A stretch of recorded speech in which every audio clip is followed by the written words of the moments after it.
afternoon, everyone, and a very happy Sunday to you down here at Stony Point. So my name is Jax. I'm going to be your naturalist down here today. We have Flippy behind the camera, and today we have a slightly different show in store for you. We're going to be doing the Intertidal zone.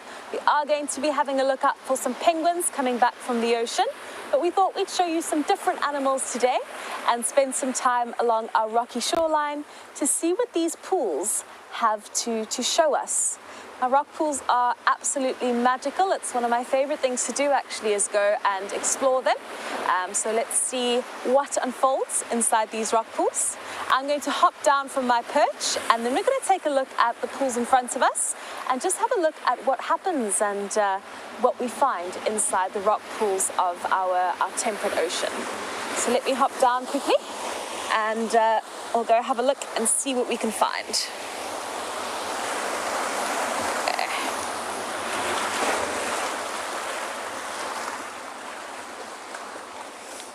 So it is about to be low tide down here. So yesterday low tide was just before the show started, and today we're lucky to have low tide in our show. And Flippy and I have found some nice deep rock pools.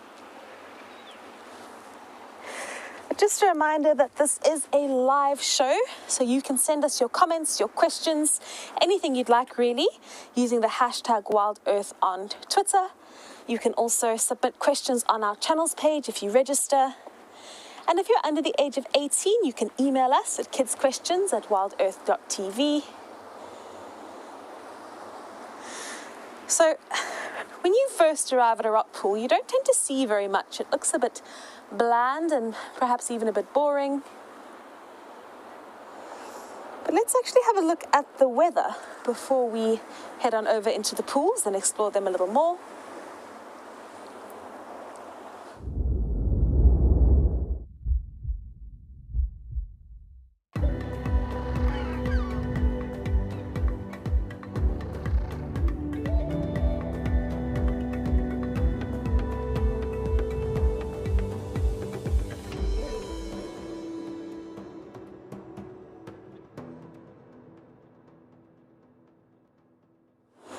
It's supposed to be 16 degrees down here today, but it is actually lovely and warm, very sunny.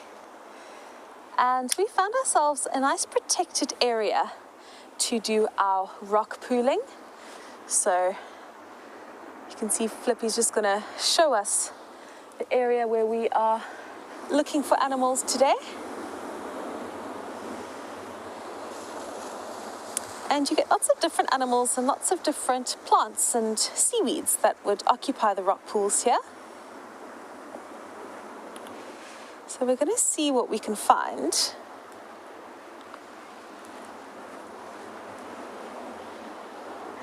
So dark mane lover, a very good afternoon to you too. We are excited to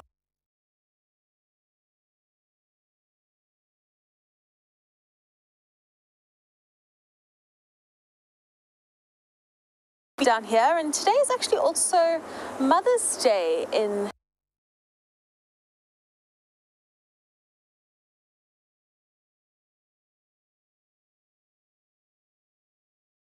South Africa.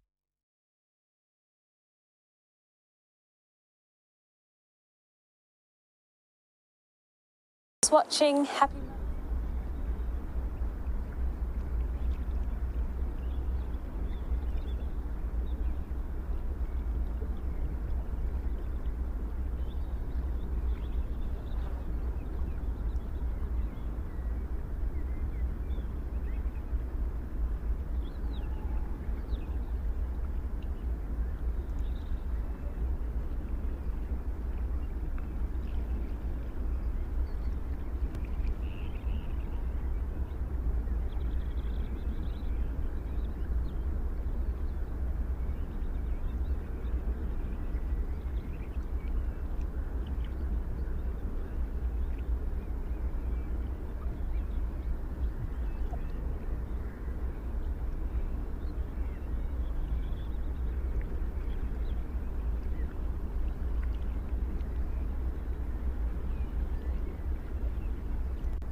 I'm so sorry, we've just had a little bit of a technical difficulty, but we are back and we are live with you here at the rock pools of Stony Point. We're just having a look to see what we can find inside our pools. So we're just having a look out, and these pools are nice and protected from the waves. And wherever you have this protection, you're likely to find little animals that you wouldn't find in pools where there is no protection. Look at that, there's a tiny leopard cub. Karula has given birth overnight. Look at the little guy who just came around the corner. That is incredible, that's probably his first solo kill. Oh, and have a look, here comes Osana with the monitor lizard. Osana, of course, at the same time decided to go climbing up the tree. He's just nearly fallen out of it again. Look at that, he's running away. The buffalo is chasing Osana at the moment. Run away from this very big animal coming. That was so funny. All WildEarth explorers have a chance to join our naturalists in a monthly fireside chat. This is a great way to learn more about our guides, animal characters, and wildlife locations. We would love to hear from you as to the topics that interest you the most. Email us your ideas or tweet using the hashtag WildEarth, and we will be sure to take them into account when planning our evenings around the fire in the future. WildEarth explorers, it's in your nature.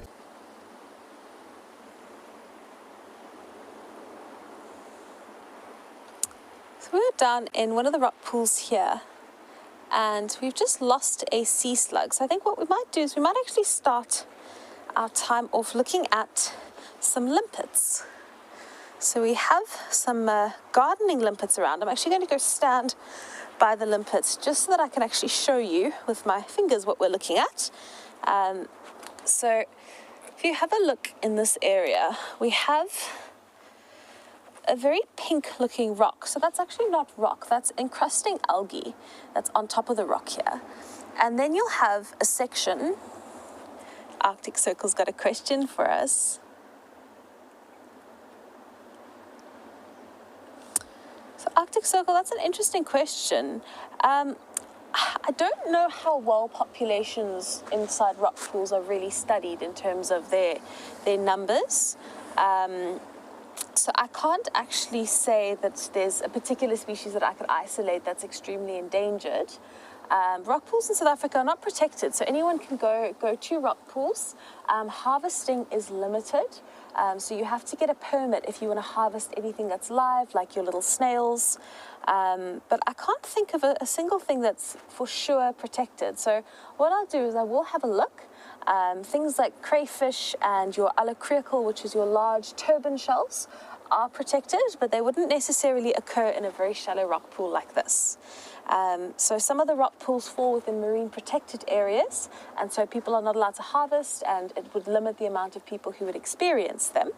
But I can't think of any species that we might see here that you would say is very endangered. Certainly you'd see stuff that you'd consider rare, so you're not always finding it. So I'm still having a look for what I saw earlier. It looks like it's given us the slip. But if you have a look here, you can see that you've got this pink encrusting algae all along the rock pool. Here at WildEarth, we have added a range of new products and designs for the WildEarth shop. If you love being in nature, then we have a new range just for you. Our animal character line continues to grow, and this week we have incorporated a beautiful Tandy design to celebrate our favorite queen's life. April is Earth Day month, and investing in our planet is the message. And finally, there's a range just for our very own WildEarth explorers. Head over to our shop now and see what you can find. Find a way into the kill to get their fill in there as well. But they're also going to be told off. See, lions are not great at sharing their food.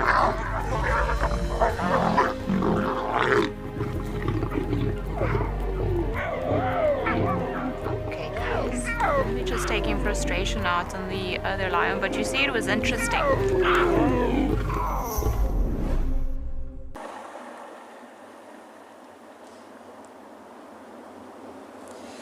So by by having their own little algae garden, they can feed on their algae. They tend to it in such a way that actually encourages growth of the algae. And apparently what they can actually do, because a lot of these algae have substances in them that are not very great to taste, so that nothing eats them. And the more they garden their algae, the more palatable that algae becomes. So earlier on, we were looking at it, Flippy and I, and we had these cushion stars. So we've got a cushion star there, and the cushion stars were on the limpets and actually on the algae. So it could be that the cushion stars then benefit from these limpets being around, because the limpets make the algae more palatable, and so the cushion stars will then go, the dwarf cushion stars, which is the species here, will go and actually sit on the algae. And they can also sit on the limpet itself, just because the limpets are sort of a protected space. They can even eat the algae that might grow on the limpet's back. So I don't know, Flippy, let me know if you can see this one, because here we have, I also think it's a duckfoot limpet, but it's really covered in pink encrusting algae. And we have a little dwarf cushion star who's actually trying to climb onto the limpet. So you can see it, fantastic. So this algae garden is just below. You don't see it quite as well. So apparently you can see two little creatures moving. So this is a dwarf cushion star there. There's a dwarf cushion star there. And then this is the limpet here. And around it, that dark, is the territory or the scar of the limpet. So if any other limpet had to come around and try and visit the scar, these limpets would be very upset. And I think it's incredible that these animals that we don't really think of as very clever are able to garden. They have a space that they protect, and they find their way back to their scar. So even if they had to leave the scar, or we had to try and pick one up and take it away, they would still be able to locate their home, which is, I think, really amazing.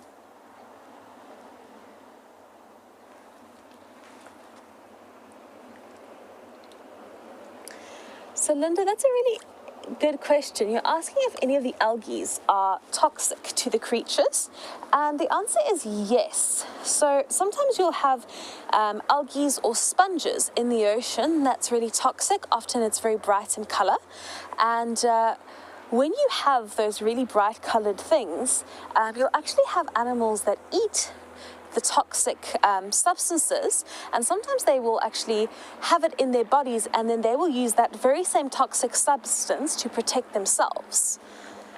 So certainly there are toxic substances here, and it'll make some of the animals avoid the algae or the sponge that is toxic, but other animals will specifically target that sponge or that algae, and they will eat it. And then often they are brightly colored, and anything brightly colored in this ocean tells you it doesn't want to be eaten, and it's likely dangerous.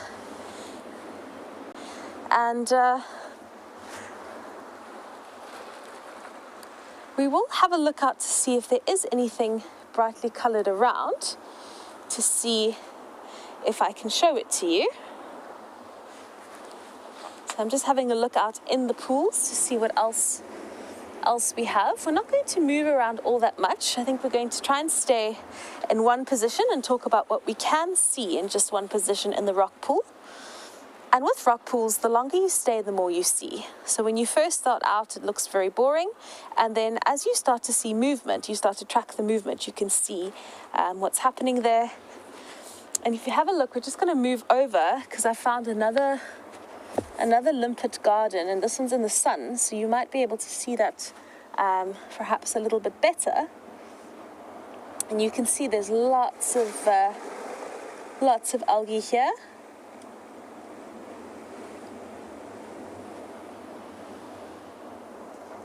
In the woodlands of Juma lives a lion pride with a taste for buffalo. Look, this is insane.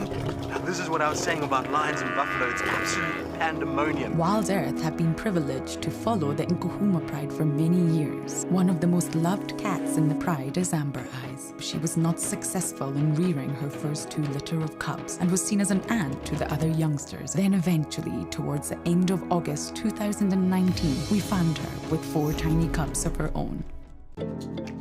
My favorite thing about WildEarth are the animals and the interaction and the ability to wait and watch and not rush off. You get to watch their behavior and learn about the individuals. I would like to see the hyenas at the hyena den, and I have. There they are. Look at that. If I could be any animal, I would be a cheetah. I would love to run fast. So with Dead Man's Fingers, it grows in an area where when the tide is extremely low, these fingers are actually exposed to the sun. And so they look very funny, but the reason they look like this is because they have a lot of mucus inside them, which helps to protect the seaweed when it is drying out and when the sun is around. So it doesn't lose water. It's got a mucus that will actually protect it, which allows it to live in the intertidal zone where a lot of other seaweeds wouldn't be able to live. We also have some sea lettuce, which is very common in the intertidal zone. And every different zone in the intertidal region has different animals that will occupy different seaweeds that will live there.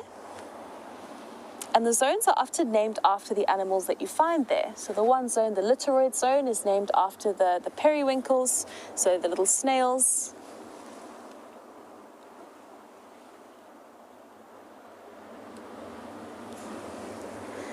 Charles, that's an amazing question. So you're asking under what circumstances we would have low and high tide. And the answer is that it is completely dependent on the moon. So the moon, and to a degree the sun, will control the tides because the moon has a gravitational pull on the Earth. And so when the moon is very full, or not very full, but full, then it has a very strong gravitational pull, which makes your high tide higher and your low tide lower. And it's also the same at new moon, because the gravitational pull is also very, it's still very strong.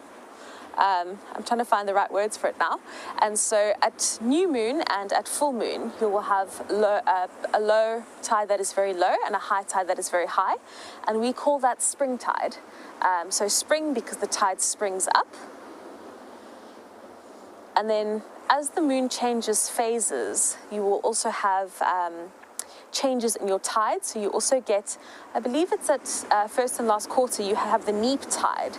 And neap tide is essentially when there is very little tidal difference. So I think that's the point in the month where the tidal difference is the least.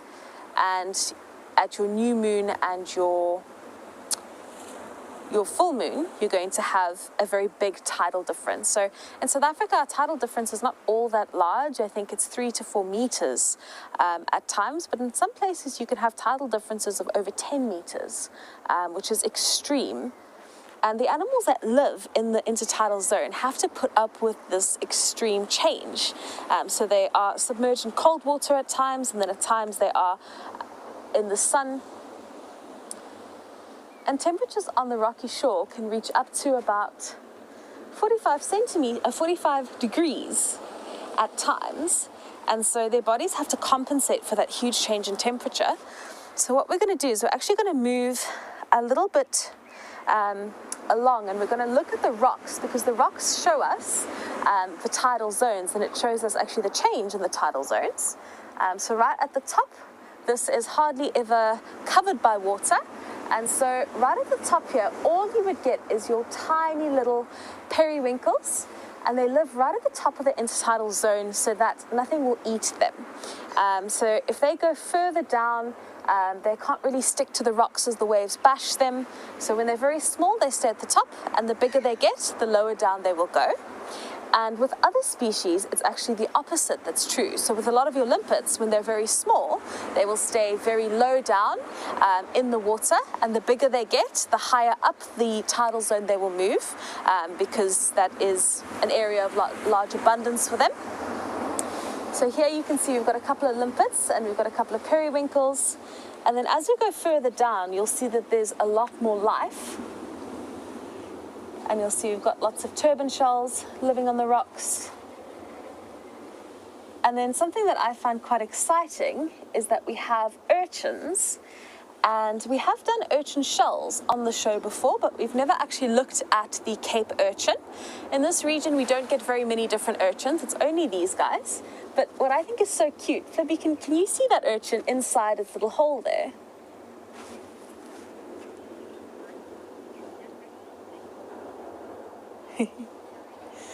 Joey, I'm so glad you're excited. It's very exciting for us to be able to show this to you. It is such a different world, and it's very much like the invertebrate world on land. You know, your big animals all kind of have, I wouldn't say similar behaviors, but there's certain things that work for larger species. And once you get to the smaller, creepy, crawly animals, their lives and their world is absolutely mad. It's just insane. My name is Amy Macmillan. I'm the owner and founder of Ellie and May and one of the directors of the Macmillan Conservation Fund. My brother Mike and I were incredibly close and both share a great passion for conservation, for wildlife, for nature, for elephants in particular. Tragically, Mike was killed in a car accident. It was through his passion and enthusiasm for conservation and for elephants that really prompted me to start Ellie and May. Ellie and May is a lifestyle apparel brand that contributes towards and raises awareness about elephant conservation. So a percentage of our sales of our caps and our products goes towards the Macmillan Conservation Fund. The aim of the Macmillan Conservation Fund is to support other conservation initiatives through anti-poaching, through the conservation of Africa's wildlife, community upliftment, development and education, and at the heart of it all, keeping Mike's legacy.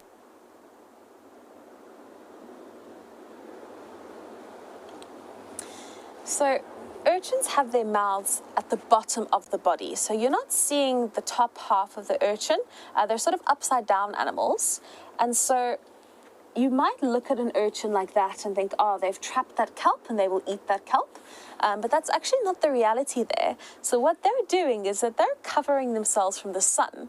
So that is a makeshift umbrella that these urchins are trying to create, and they've all got different colors. So you can see there's some purple ones, there's some light pink ones, you get some red urchins. But in this region, and particularly in the intertidal zone here, you're only really going to have the Cape urchin that hangs out. In warmer waters, we get different species of urchin. And if you are in the intertidal zone, these are the guys you want to stay clear of. Just because those spikes and those spines are not fun to have in your skin, they tend to stay there for quite a long time if you do happen to bump an urchin by mistake.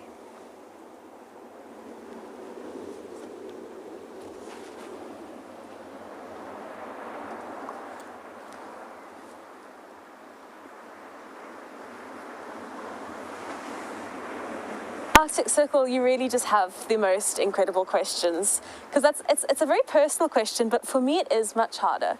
I find it very easy to learn about mammals because I'm very interested in them. I find it easy to learn about birds because I'm very interested. But I do find that for me personally, I find it harder to retain information about small things, especially if there's no story. So if I can read a story about something where you can piece it together in a beautiful way, then I'll retain it. And I've just been reading the most incredible book about the intertidal zone, where they talk about gardening limpets and they talk about the life stories of these animals and these seaweeds, and that's what makes it interesting for me. And Flippy, for you, is it harder to learn about the smaller stuff? Flippy agrees. So Flippy is a biologist as well, and we joke about it sometimes because everybody's got their passion and their niche. But certainly I think for us, you know, I'm learning about the intertidal zone now because, you know, I want to show it to you guys and I want to share it with you guys. I've always been interested in it, but never reading about it in a huge depth, I would say. I'd often just see one little thing I was interested in and have a look at. Our Western Cape coastline is graced with the Cape fur seal. This playful species is curious and entertaining. At Hout Bay Seal Rescue Centre, seals in need are rescued, fed and nursed back to health by our well-trained team of dedicated staff and volunteers.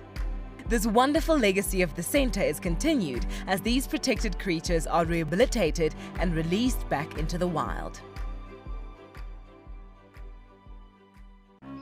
Watch out for southern ground hornbills. If you see one, then a curse could befall you.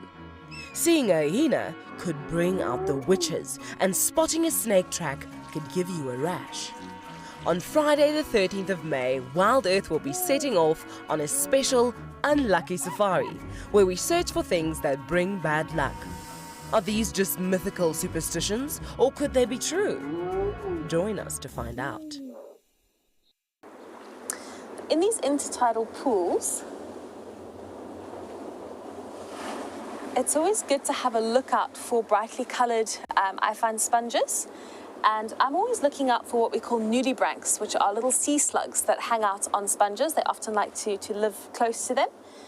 So nudibranchs will eat from brightly coloured sponges, and they will actually absorb the toxins, and then nudibranchs are a toxic sea slug. So this would be one of the things where nudibranchs would eat, and they would also actually lay their eggs often on sponges like this.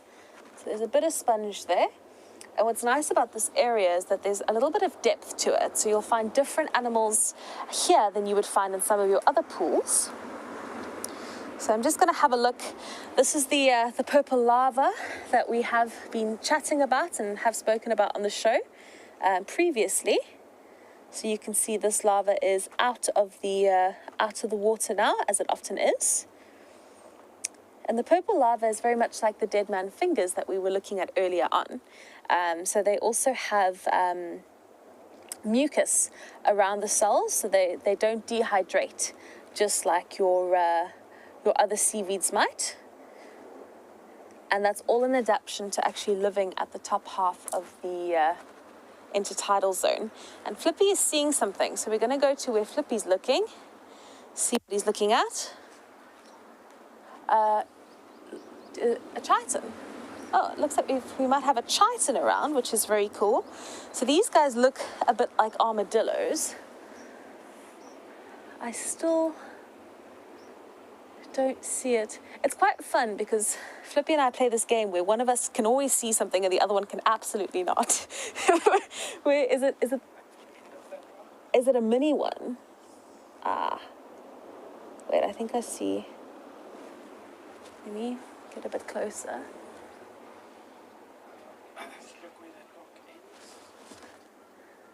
Okay. Okay, yes, I see him there. Okay, so it looks like we also have a chiton around, which is a very exciting little animal. So they live on the rocks, and they will scrape the rocks, as most of the animals like your limpets do. And it's really, really well camouflaged. So you'll see it's next to, I think it's next to a limpet. And so these little armored creatures will live on the rocks, and they actually often hide during the day. So we've seen a few around when we were looking at the pools before the show. The chiton is to the right, so you can see it looks very segmented.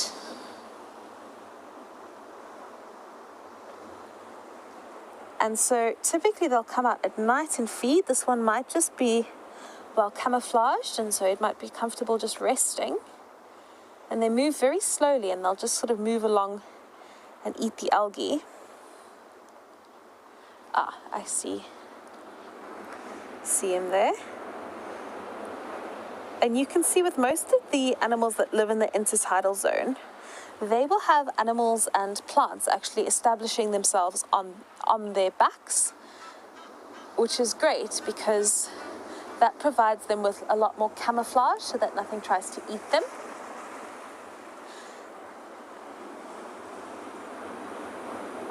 So right next to that chiton, we also have a limpet.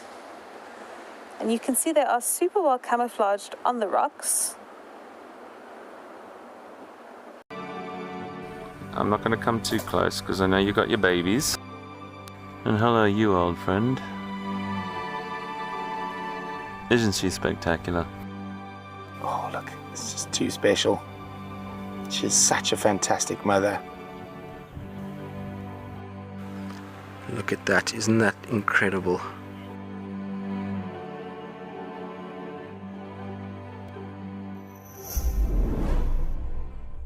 All WildEarth explorers have a chance to join our naturalists in a monthly fireside chat. This is a great way to learn more about our guides, animal characters, and wildlife locations. We would love to hear from you as to the topics that interest you the most. Email us your ideas or tweet using the hashtag WildEarth, and we will be sure to take them into account when planning our evenings around the fire in the future. WildEarth explorers, it's in your nature.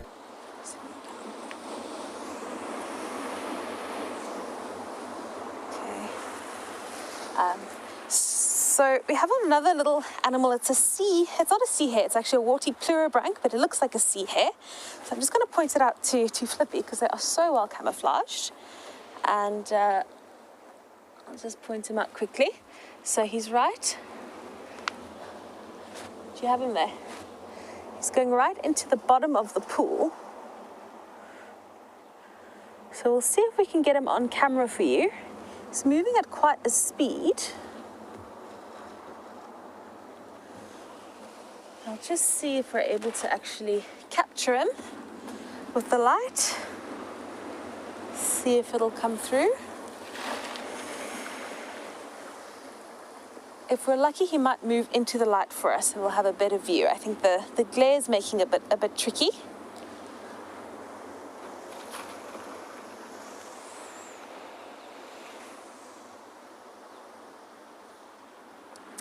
Yeah, so I think the reflection of the tidal pool is super tricky. So what we're going to do is we're going to keep an eye on the sea hare. And if the sea hare moves into shallower water, which I think it might be doing, then we're going to come back to him and just see if we could get a better view.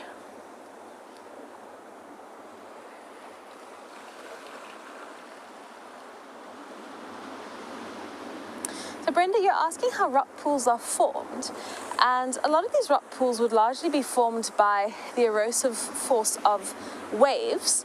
So it would be water moving in the same wave repeatedly for many, many years, which would then form these erosive holes, and then animals would start to live in them. But it certainly doesn't form overnight. It would take probably thousands to even millions of years.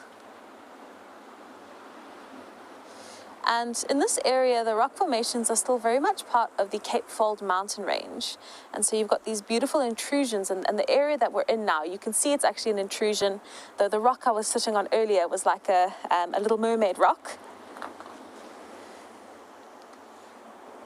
So we're just watching this sea hare. I just want to see if he will move into the sun for us. I think he is on his way. So they move quite slowly.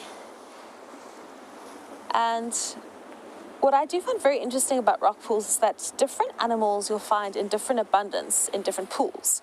So if you have a look at the pool we're looking at now, you won't see a single urchin, not one.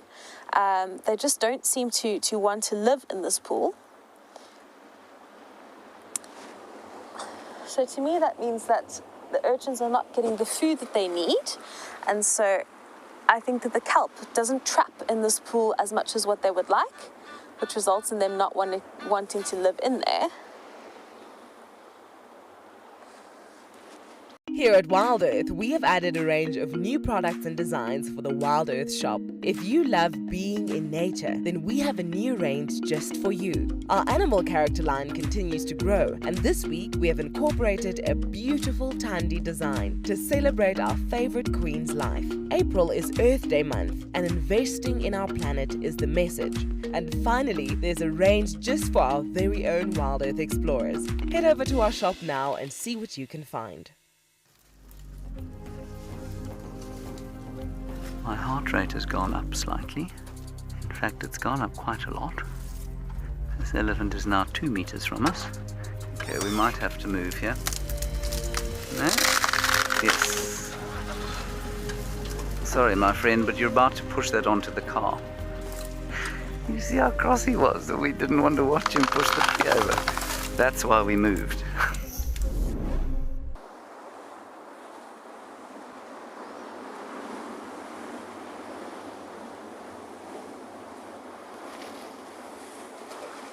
So we are looking at a little egret.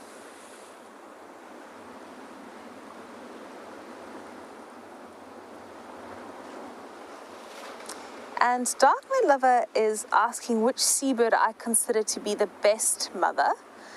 I think it's sort of well accepted around the world that albatross are very, very good parents, so albatross mothers. In terms of the birds at Stony Point, I'd have to say African penguins. I think that penguin moms put in a lot of work to feed their chicks. I think they go out much further during the breeding season. You know, they take on a lot of risk to feed and look after their chicks, and they're also ready to defend them in the nest. So I definitely say at Stony Point, with the birds we see here, African penguin would be very high on the list. I think the cormorants are also very good moms from what we've seen with that white-breasted cormorant nest. This little egret is just sitting on the rocks, hopefully looking for a nice rock pool to find some fish. So this is a good time for them to feed. It could be that this egret has already found some food and is now actually just wanting to relax, because where it's sitting is around water that's very deep. And the egrets do seem to like to stand in the water. They're not the type to dive down and catch something and then fly away.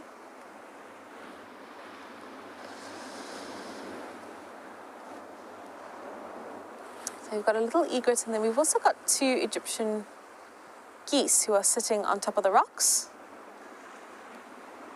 So I don't think these are the parents of the Shelleys. Don't think it's Mark and Cleopatra. But Flippy, look what's sneaking by us. We actually have something we were worried we might not show you today. We have a little African penguin who is sneaking by us. So the penguins often come in along the same channels, but there's always 1 or 2 penguins that will come out really far away from the rest of the colony and then take a walk along.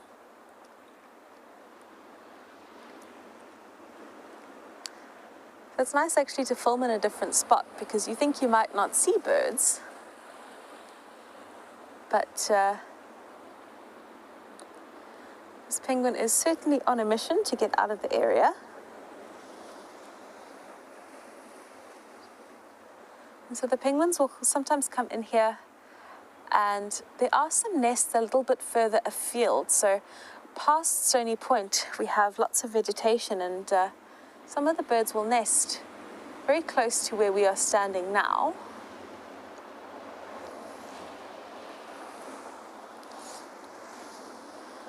I'm just going to have a look for that sea hare again and see if it might want to play along with us.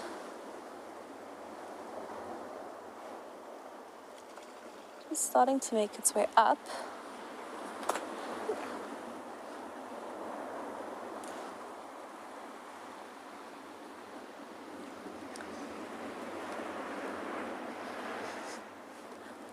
I think we'll just spend some time watching this penguin make its way over the rocks. It's back in the water again.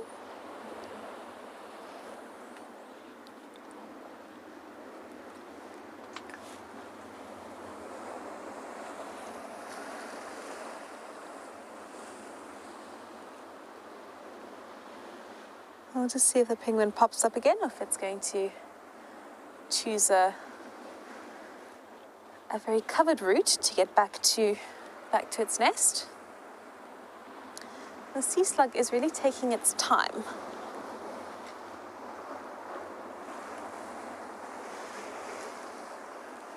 Let's just have a look and see. So it's quite interesting if you look in front of us at the waves we're flippy showing now. That's almost a natural harbour. It's a natural port that you could come in. And the penguin's just on the other side of the port now.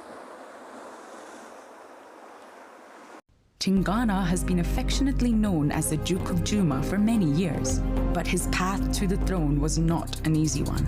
Mvula was a legend from the south. This is the cat that I'm pretty sure Tingana was sniffing around for. That is Mvula. How exciting is this? Eventually, Mvula lost, but his young son Quarantine started to push through from the east. At the beginning of 2018, an intruder arrived. His name was Hukamuri.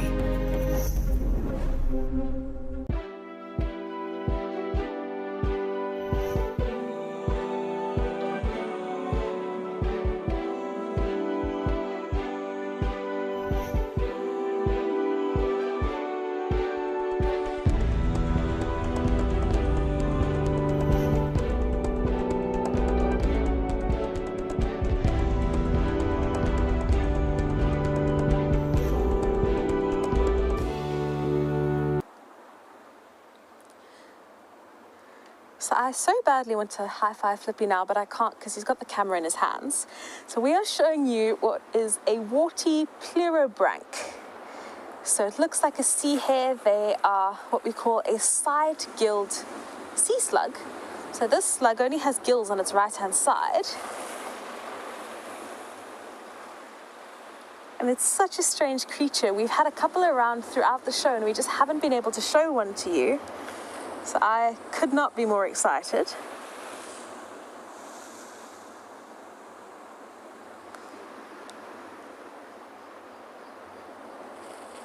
So the pleurobranchs are related to the nudibranchs, which is the sea slug I was talking about earlier on. Just look at that face.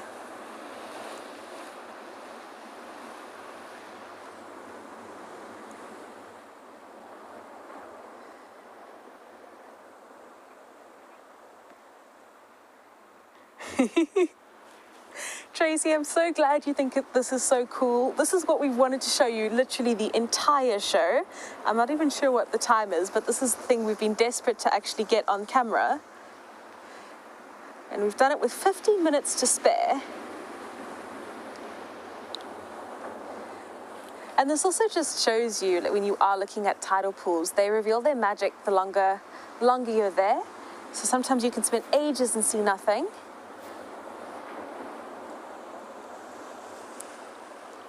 Also, let us know if you'd like us to do more of the tidal pools on show. We can't always do it because the tide doesn't always time up with the show times, but we'll certainly try to do it a bit more if you guys are interested, if you enjoy it.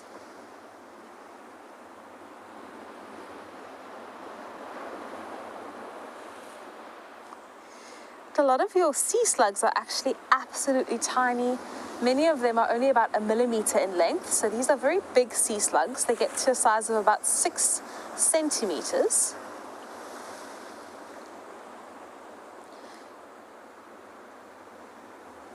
And we haven't actually seen this guy eat anything. They just seem to bumble around a bit. So they are very active at the moment. Looks like we might lose him.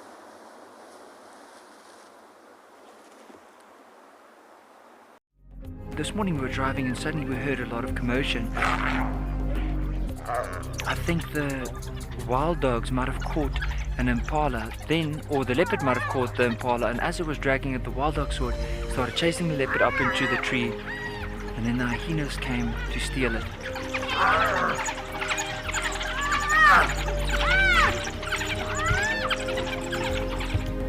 What an incredible sighting. With the traditional stories I've learned that it does have future and a past. If you follow it, you'll never ever go wrong in life. It's very important because it contains, of course, the history background and the knowledge of the bush. In every family they have so-called a tree or amarula tree. We'll go there and kneel down and talk to the tree and said, we want success in the family.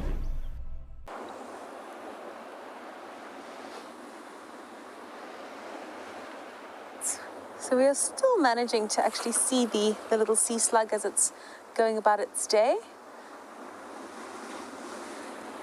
He's going over a turban shell. So we'll see if they actually try to eat them.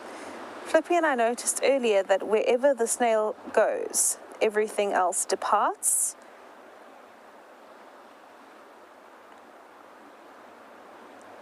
You can see that turban shell is trying to move out the way. And there's another turban shell in front, so we'll see how that shell reacts. And in the ocean, it is a snail-eat-snail world. So they will eat other snails. They will often eat same members of their species, so they can be cannibals.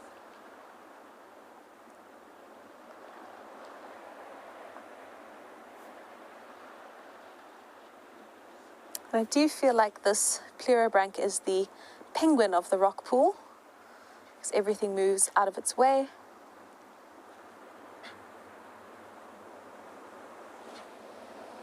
Oh, we've got a penguin right behind us, look.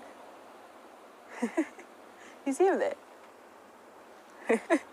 So as soon as we lose sight of this pleurobranch, we're going to look at the penguin. I think this penguin's actually, I think he was watching us for a bit. Now, as soon as I pointed him out, he's heading down to the lower edges of the rocks.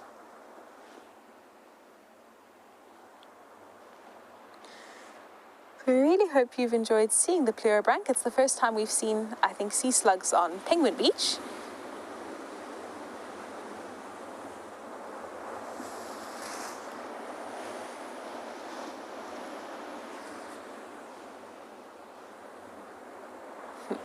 So it sounds like you guys would love to see more of the intertidal zone, and that makes me super happy.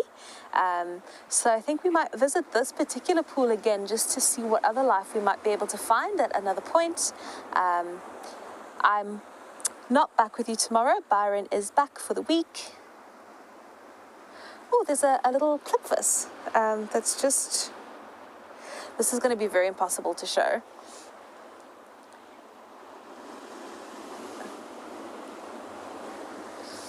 So Belinda, they only get to about 6 centimeters in size. So 6 centimeters is very small. In comparison to other sea slugs, that's extremely large. I was mentioning earlier on that they can often just be a millimeter or 2 in size. They're very difficult to spot. And if you speak to any scuba divers, that's their favorite thing to look for is sea slugs. Because you've got in the Cape region, we have just an abundance. We've got so many different species of sea slug here. I think around the world, there's over 3,000 different species of sea slug. 6 centimeters is a fairly large one. So I'm going to see if that penguin has popped up again or if it's disappeared. There's one behind us. 2 actually. Ribbon is the matriarch and has recently been seen with injuries to her body. Corky was the previous matriarch and is believed to be taken back her status. Intima was born to Ribbon in February 2017 and also enjoys a high ranking. Heart is the next rank down, and named June is believed to be the lowest rank, easily recognizable by a floppy left ear. 3 brothers named the Avoca males arrived in Juma in 2018. This area had recently been vacated by the Birmingham boys. In 2019, they were seen mating with females from both prides and went on to sire cubs with them. The most recognizable lion in this coalition is Darkmane. Aside from the dark mane that gave him his name, he can be recognized by a distinctive limp.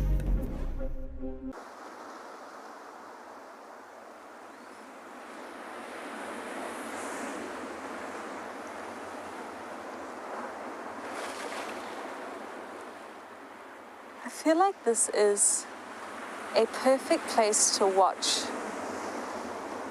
the wildlife that we're watching.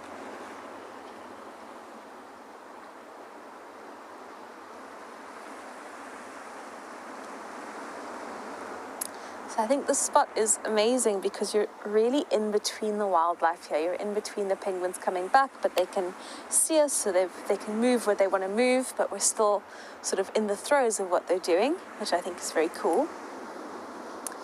It sounds like the safari team are excited for their last day of Leopard Week. Sounds like everybody's dressed up and they're ready to see what all is out in Juma today. I think we'll spend our last bit of time watching these penguins as they head back to their nests. Next weekend, we'll see if we can also do some intertidal stuff. We'll see what the tides are looking like and what the timing is like.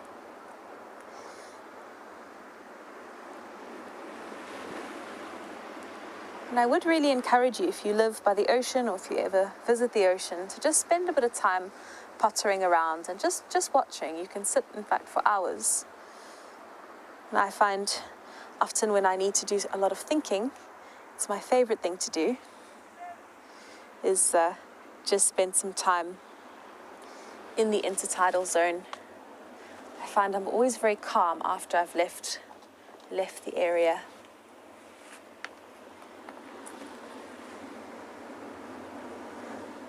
So the penguins are watching us now.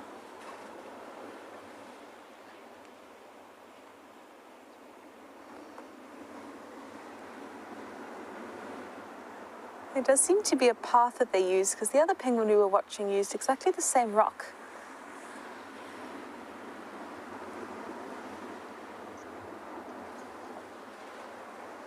I'm just going to wipe our lens quickly.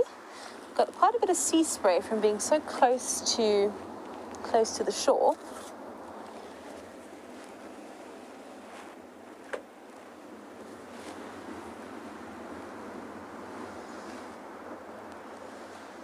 I'll just try and get the penguins back in frame. They are hiding behind the rocks now, but I think that they're going to use the same path the last one did, and the last one plopped into the water behind us. So we'll spend a bit of time. You can see we've got beautiful rock formations in this area. So this is very typical of the Overberg coast. Very rocky shoreline. The rock protrudes from the ocean. And on these rocks, you'll often find lots of lichen as well. So you'll see some of the rocks have a bit of an orange tinge to them.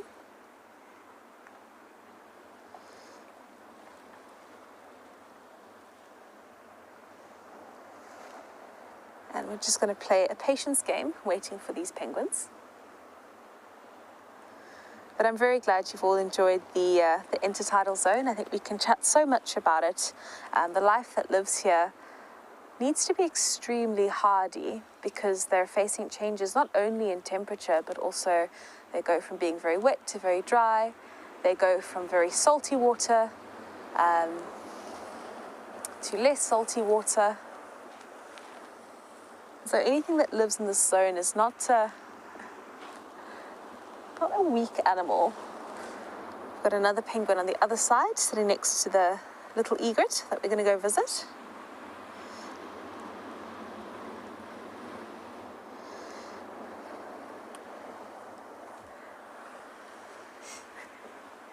Just as we've done that, the other two have emerged and are now going to go and jump into the rock pool.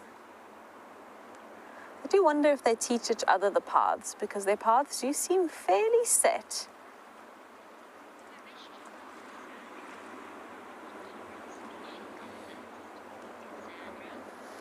Cassandra, that's a very good question. I honestly do not know the answer. I'll have to hand that over to Byron for tomorrow. In South Africa, in this region, we get the cattle egret, we get the little egret, we get the great egret. I haven't watched egrets in a very long time, unless they're by the seashore, so I'm a bit rusty.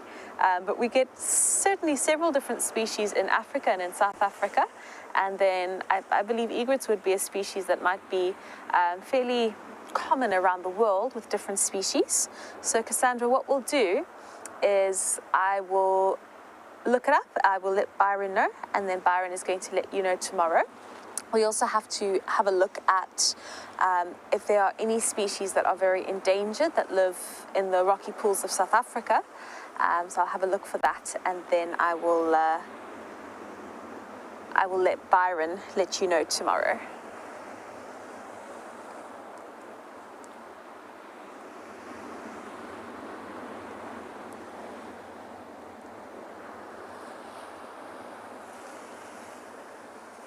So just watching the waves.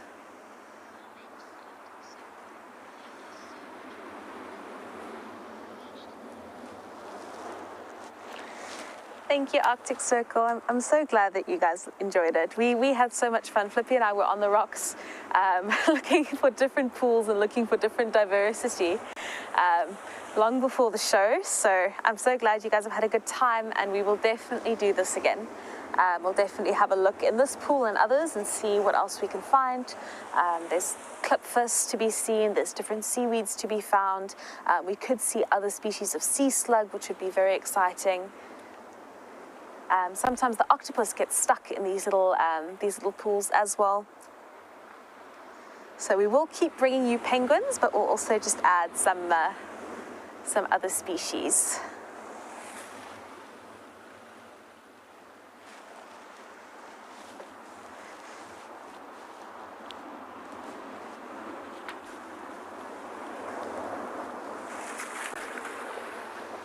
So it is almost time for us to say goodbye. And I will see you again next weekend. So on behalf of Flippy and I, thank you for enjoying the show. Thank you for coming along with us on our rock pool adventure. We were very glad to take you along and glad we got to show you some interesting sights and some different things. I think the highlight was that Warty pleurobranch, the little sea hare. So on behalf of Flippy and I, thank you so much for joining. Happy Mother's Day to all the mothers out there, and enjoy the rest of your weekend. Thank you so much, and we will see you again tomorrow.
This program features live coverage of an African safari and